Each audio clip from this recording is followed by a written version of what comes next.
गुरुभ्यो नमः।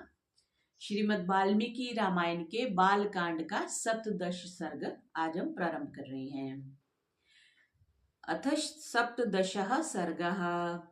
ब्रह्मा जी की प्रेरणा से देवता आदि के द्वारा विभिन्न वानर यूथपतियों की उत्पत्ति। पुत्रत्वं तु गते विष्णौ राजस्तस्य महात्मनः उवाच देवताः सर्वाः स्वयंभू भर्गवानिदम्। जब भगवान विष्णु महामनस्वी राजा दशरथ के पुत्र भाव को प्राप्त हो गए, तब भगवान ब्रह्मा जी ने संपूर्ण देवताओं से इस प्रकार कहा। सत्यसंधस्य वीरस्य सर्वेषां नो हितैषिणः विष्णो सहायान् बलिनः सृजध्वं कामरूपिणः मायाविदस्त शूरांश्च वायुवेग समानजवे न यज्ञान् बुद्धि संपन्नान् विष्णुतुल्य पराक्रमान् असंहार्यानुपायजान् दिव्य सहन्नान्वितान् सर्वास्त्रगुण संपन्ना अमृत प्राशनानिव। देवगण भगवान विष्णु सत्य प्रतिज्ञ वीर और हम सब लोगों के हितैषी हैं। तुम लोग उनके सहायक रूप से ऐसे पुत्रों की सृष्टि करो जो बलवान, इच्छा अनुसार रूप धारण करने में समर्थ, माया जानने वाले, शूरवीर, वायु के समान वेगशाली, नितिज्ञ, बुद्धिमान, विष्णु तुल्य पराक्रमी, किसी से परास्त न होने वाले, तरह तरह के उपायों के जानकार, दिव्य शरीरधारी तथा अमृत भोजी देवताओं के समान सब प्रकार की अस्त्र विद्या के गुणों से संपन्न हूँ। अप्सरसु च मुख्यासु गंधर्वीर्नां तनूषु च यक्षपन्नग कन्यासु ऋक्ष विद्याधरीषु च किन्नरीणां च गात्रेषु वानरीणां तनूषु च सृजध्वं हरिरूपेण पुत्रांस्तुल्य पराक्रमान्। प्रधान प्रधान अप्सराओं, गंधर्वों की स्त्रियों, यक्ष और नागों की कन्याओं, ऋक्षों की स्त्रियों, विद्याधारियों, किन्नरियों तथा वानरियों के गर्भ से वानर रूप में अपने ही तुल्य पराक्रमी पुत्र उत्पन्न करो। तो भिन्न भिन्न उनसे, जैसे अप्सराओं से करा लिया, गंधर्वों से, यक्ष से, नागों से, ऋक्षों से, विद्याधरियों, किन्नरियों और वानरियों के गर्भ से। पूर्वमेव मया सृष्टो जाम्बवान् ऋक्षपुंगवः जृम्भमाणस्य सहसा मम वक्त्र आदजायत। मैंने पहले से ही ऋक्षराज जाम्बवान की सृष्टि कर रखी है। एक बार मैं जम्भाई ले रहा था, उसी समय वह सहसा मेरे मुंह से प्रकट हो गया। ये ब्रह्मा जी कह रहे हैं ना, कि ब्रह्मा जी ने संपूर्ण देवताओं से कहा, तो ये देवगण बता रहे हैं सब प्रकार की अस्त्र विद्या से संपन्न है। तो देवों ने, ब्रह्मा जी ने ये देवताओं को कहा, तो फिर ये किसके मुख से प्रकट हुए? देवगण भगवान विष्णु सत्यवीर तुम लोग उनके सहायक रूप से ऐसे पुत्रों की सृष्टि करो। तो ब्रह्मा जी ने देवताओं को कहा, फिर प्रधान अप्सराओं से अपने तुल्य पुत्र उत्पन्न करो। फिर मैंने पहले ही ऋक्षराज जम्बवान की सृष्टि कर रखी है, उस समय वह सहसा मेरे मुख से प्रकट हो गया। तो ये किसी देवता के वचन हो सकते हैं। ते तथोक्ता भगवता तत्प्रतिश्रुत्य शासनम जनयामासुरेवं ते पुत्रान् वानर रूपिणः। भगवान ब्रह्मा के ऐसा कहने पर देवताओं ने उनकी आज्ञा स्वीकार की और वानर रूप में अनेक अनेक पुत्र उत्पन्न किए। देवताओं ने करे। ऋष्यश्च महात्मानः सिद्ध विद्याधरोरगः चारणाश्च सुतान् वीरान् ससृजुर्वनर्चारिणः। महात्मा, ऋषि, सिद्ध, विद्याधर, नाग और चारणों ने भी वन में विचरने वाले वानर भालुओं के रूप में वीर पुत्रों को जन्म दिया। वानरेन्द्रं महेन्द्राभ मिन्द्रो वालिनम् आत्मजं सुग्रीवं जनयामास तपस्नस्तप्तांबरः। देवराज इंद्र ने वानर राज वाली को पुत्र रूप में उत्पन्न किया, जो महेंद्र पर्वत के समान विशालकाय और बलिष्ठ था। तपने वालों में श्रेष्ठ भगवान सूर्य ने सुग्रीव को जन्म दिया। इंद्र तो वाली जो हो गए वो देवराज इंद्र के पुत्र के रूप में हो गए और सुग्रीव भगवान सूर्य के पुत्र के रूप में हो गए। बृहस्पतिस्त्वजन्यतारं नाम महाकपिं सर्ववानर मुख्यानां बुद्धिमन्तम् अनुत्तमम्। बृहस्पति ने तार नामक महाकाय वानर को उत्पन्न किया, जो समस्त वानर सरदारों में परम बुद्धिमान और श्रेष्ठ था। धनदस्य सुतः श्रीमान् वानरो गन्धमादनः विश्वकर्मा त्वजन्यनलं नाम महाकपिम्। तेजस्वी वानर गंधमादन कुबेर का पुत्र था।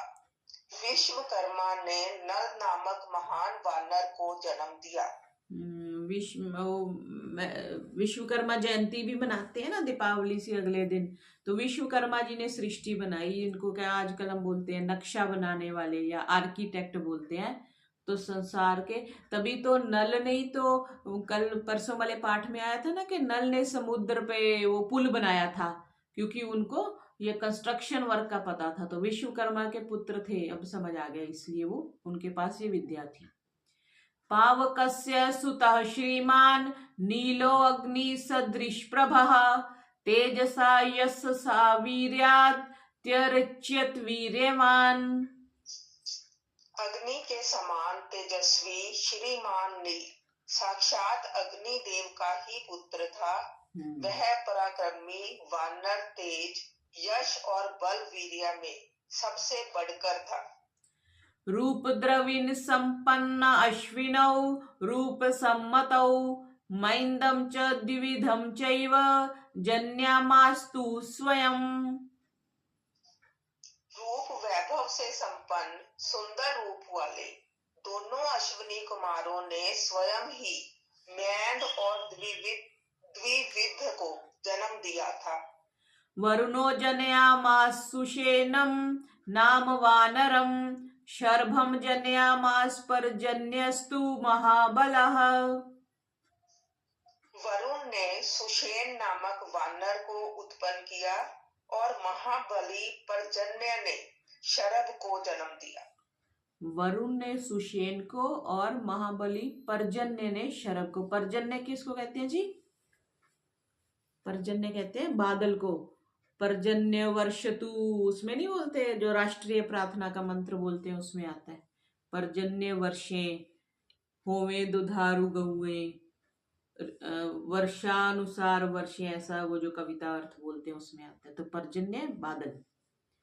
मारुतस्योरस श्रीमान हनुमान नाम वानरः वज्र सहन्नोपेतो वैनते समोजवे। हनुमान नाम वाले ऐश्वर्यशाली वानर वायु देवता के औरस पुत्र थे। उनका शरीर वज्र के समान सुदृढ़ था। वे तेज चलने में गरुड़ के समान थे। वायु पुत्र हनुमान जी को बोलते हैं ना, मारुति नंदन भी बोलते हैं। तो नंदन हो गए। औरस पुत्र कल आया था। औरस पुत्र का क्या अर्थ होता है? अपनी ही स्त्री से उत्पन्न। क्योंकि बाकी क्या होते हैं, कई बार जैसे गुरु गुरु के जो शिष्य होते हैं उनको भी मानस पुत्र कह देते हैं, या जैसे अभी कुछ देवताओं ने अपने सपुत्र उत्पन्न किए तो वो अपनी शक्ति से भी उत्पन्न कर देते हैं, इसलिए औरस पुत्र विशेष इसलिए कहना पड़ा कि शारीरिक संबंध से पुत्र थे। और अंजनी नाम था ना उनकी माता जी का, अंजनीयर भी बोलते हैं, हनुमान जी का एक नाम अंजनीयर भी है। सर्ववानर मुख्येषु बुद्धिमान बलवानपि ते सृष्टा बहुसहस्रा दशग्रीव वधोद्यतः। सभी श्रेष्ठ वानरों में वे सबसे अधिक बुद्धिमान और बलवान थे। इस प्रकार कई हजार वानरों की उत्पत्ति हुई। वे सभी रावण का वध करने के लिए उद्यत रहते थे। अप्रमे बलावीरा विक्रांता कामरूपिणः ते गजाचल संकाशा वक्षुमन्तो महाबलः। उनके बल की कोई सीमा नहीं थी। वे वीर, पराक्रमी और इच्छा अनुसार रूप धारण करने वाले थे। गजराजों और पर्वतों के समान महाकाय तथा महाबली थे। महाकाय मीन्स बड़े शरीर वाले। ऋक्षवानरो ऋक्षवानर गोपुच्छा क्षिप्रमेवाभिजज्जिरे यस्य देवस्य यद्रूपं वेशो यश्च पराक्रमः अजायत समं तेन तस्य तस्य पृथक् पृथक् गोलांगुलेषु चोत्पन्ना किंचिद उन्नत विक्रमः। रीछ, वानर तथा गोलंगूर अर्थात लंगूर जाति के वीर शीघ्र ही उत्पन्न हो गए। जिस देवता का जैसा रूप, वेश और पराक्रम था, उससे उसी के समान पृथक पृथक पुत्र उत्पन्न हुआ। लंगूरों में जो देवता उत्पन्न हुए वे देव अवस्था की अपेक्षा भी कुछ अधिक पराक्रमी थे। ऋषिक्षु च तथा जाता वानरा किन्नरीषु च देवा महर्षि गंधर्वा स्ताक्षय यक्षा यशस्विनः नागाः किं पुरुषा चैव सिद्ध विद्याधरोरगः बहवो जन्यामासु हृष्टास् तत्र सहस्रशः। कुछ वानर रीछ जाति की माताओं से तथा कुछ किन्नरियों से उत्पन्न हुए। देवता, महर्षि, गंधर्व, गरुड़, यशस्वी, यक्ष, नाग, किम पुरुष, सिद्ध, विद्याधर तथा सर्प जाति के बहुसंख्यक व्यक्तियों ने अत्यंत हर्ष में भरकर सहस्त्रों पुत्र उत्पन्न किए। देखो, ये शत्रुओं से लड़ना है तो अपनी संतान तो होनी चाहिए ना। तो जैसे आजकल की भी परिस्थितियां हैं तो ये बहुत आवश्यक है कि हमारी यशस्वी संतान हो, तभी हम जो हमारे विधर्मी लोग हैं उन पे विजय पा सकते हैं। चारणाश्च सुतान वीरान ससृज्युवन चारिणः वानरान सुमहाकायान सर्वान वैवन चारिणः। देवताओं का गुण गाने वाले वनवासी चारणों ने बहुत से वीर विशालकाय वानर पुत्र उत्पन्न किए। वे सब जंगली फल मूल खाने वाले थे। अप्सरस्सु च मुख्यासु तथा विद्याधरीषु च नागकन्यासु च तदा गंधर्वीर्नाम तनुषु च कामरूप बलोपेता यथा काम विचारिणः।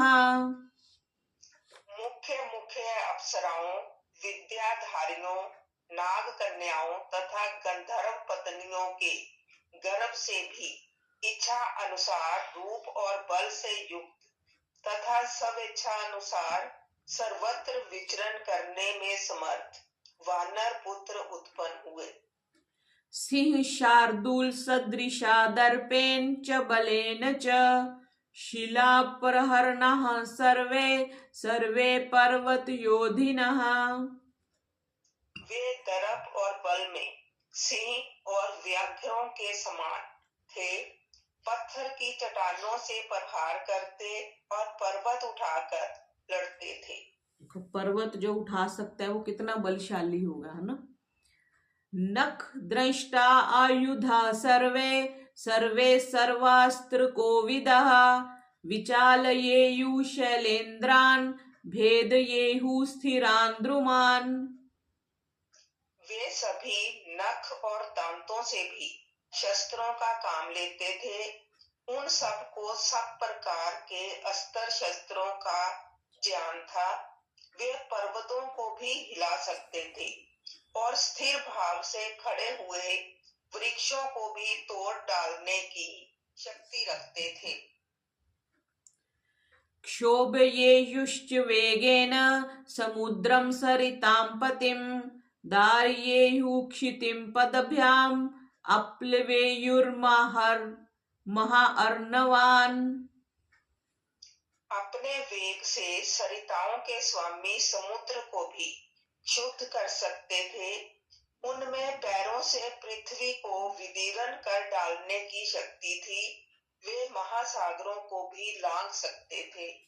नभस्थलं विश्येयुश्च गृहीणयुर्पितो यदान् गृहीणयुर्पि मातंगान् मत्तान् प्रव्रजतो वने। वे चाहे तो आकाश में घुस जाएं, बादलों को हाथों से पकड़ लें तथा वन में वेग से चलते हुए मतवाले गजराजों को भी बंदी बना लें। देखो, गजराज मीन्स हाथी। हाथी को जो पकड़ ले वो कितना बलवान होगा। आकाश में घुस जाए, बादलों को हाथों से पकड़ ले, तो मतलब अद्वितीय शक्तियों से युक्त जो थे वो थे। तो ये वानर एक जाति अलग है।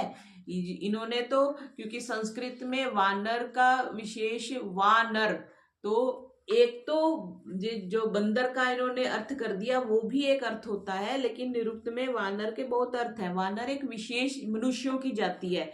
अब देखो, बंदर तो नहीं हो सकते ना जो नख और दांतों से शस्त्रों का ज्ञान था, उनको समुद्र में चले जाए, आकाश में घुस जाए, और वो इतने देवताओं के जो पुत्र थे तो वो मनुष्यों से तो उच्च कोटि के होंगे ना। ये तो हम समझ ही पा रहे हैं कितनी उनके पास सिद्धियां थी, कितनी उनके पास पावर्स थी। तो मनुष्यों से बड़े कुल की, बड़े उच्च स्तर की जाति थी। तो ये तो हमारे धर्म को बदनाम करने के लिए इन्होंने उसको स्वरूप बदल दिया वानर जाति का। नर्दमानाश्च नादेन पातयेहु विहंगमान् ईदृशानां प्रसूतानि हरिणां कामरूपिणां शतसहस्राणि यूथपानां महात्मनां ते प्रधानेषु यूथेषु हरिनाम हरियूथपः। घोर शब्द करते हुए आकाश में उड़ने वाले पक्षियों को भी वे अपने सिंहनाद से गिरा सकते थे। ऐसे बलशाली और इच्छा अनुसार रूप धारण करने वाले महाकाय वानर यूथपति करोड़ों की संख्या में उत्पन्न हुए थे। वे वानरों के प्रधान यूथों के भी यूथपति थे। वानरों के प्रधान यूथों के भी यूथपति थे। कितने, अब देखो, घोर शब्द करते हुए आकाश में उड़ने वाले पक्षियों को भी सिंहनाद से गिरा सकते, तो कितने बलशाली होंगे। तो अवश्य में भी ये एक विशिष्ट जाति उत्पन्न की गई। किसके लिए की गई? रावण को, रावण का संहार करने के लिए। तो उनको विशेष शक्तियां दे करके मनुष्यों से एक ऊंची जो जाति थी उसको पैदा किया गया। तभी इतना, नहीं तो मनुष्यों में इतनी शक्तियां कहाँ होती हैं। बभूर्वु यूथपश्रेष्ठान् वीरांश्चाजन्यन् हरीन् अन्ये ऋक्ष्वतः प्रस्थानु उपस्थस्तु सहस्रशः। उन यूथपतियों ने भी ऐसे वीर वानरों को उत्पन्न किया था जो यूथपों से भी श्रेष्ठ थे। वे और ही प्रकार के वानर थे। इन प्राकृत वानरों से विलक्षण थे। उनमें से सहस्त्रों वानर यूथपति वृक्षवान पर्वत के शिखरों पर निवास करने लगे। देखो, ये कह दिया ना, इन प्राकृत वानरों से विलक्षण थे। अन्य नाना विधान शैलान काननानि च भेजिरे सूर्यपुत्रं च सुग्रीवं शक्रपुत्रं च वालिनं भ्रात्रावुक्त तस्थुस्तस्ते सर्वे च हरियूथपः नलं नीलं हनुमन्तमन्याश्च हरियूथपान् ते ताक्षरे बलसम्पन्नाः सर्वे युद्धविशारदाः विचरन्तो अर्दयन् सर्वान् सिंहव्याघ्रं महोरगान्। दूसरों ने नाना प्रकार के पर्वतों और जंगलों का आश्रय लिया। इंद्र कुमार वाली और सूर्य नंदन सुग्रीव ये दोनों भाई थे। समस्त वानर योधपति उन दोनों भाइयों की सेवा में उपस्थित रहते थे। इसी प्रकार वे नल, नील, हनुमान तथा अन्य वानर सरदारों का आश्रय लेते थे। वे सभी गरुड़ के समान बलशाली तथा युद्ध की कला में निपुण थे। वे वन में विचरते समय सिंह, व्याघ्र और बड़े बड़े नाग आदि समस्त वन जंतुओं को रोंद डालते थे। महाबलो महाबालुर्वाली विप्लु विक्रमः जुगोप भुज वीर्येण ऋक्ष गोपुछ वानरान्। महाबाहु बाली महान बल से संपन्न तथा विशेष पराक्रमी थे। उन्होंने अपने बाहुबल से रीछों, लंगूरों तथा अन्य वानरों की रक्षा की थी। तैर्यं पृथ्वी शूरै सपर्वतवनार्णवाः कीर्णा विविध संस्थानैर्नार्नव्यंजन लक्षणैः। उन सब के शरीर और पार्थक्य सूचक लक्षण नाना प्रकार के थे। वे शूरवीर वानर पर्वत, वन और समुद्रों सहित समस्त भूमंडल में फैल गए। पर्वत, वन और समुद्रों सहित समस्त भूमंडल पर फैल गए। तैर्मेघ वृंदाचल कूट सन्निभै महाबलैर्वानर यूथपाधिपै बभूव भूमिर्मशरीर रूपै समावृता राम सहाय हेतो। वे वानर यूथपति मेघ समूह और पर्वत शिखिर के समान विशालकाय थे। उनका बल महान था, उनके शरीर और रूप भयंकर थे। भगवान श्री राम की सहायता के लिए प्रकट हुए उन वानर वीरों से यह सारी पृथ्वी भर गई थी। इतिहासे श्रीमद् रामायणे वाल्मीकिये आदि काव्ये बालकांडे सप्तदश सर्गः। इस प्रकार श्री वाल्मीकि निर्मित आर्ष रामायण आदि काव्य के बालकांड में 17वां सर्ग पूरा हुआ। ओम सर्वेभ्यो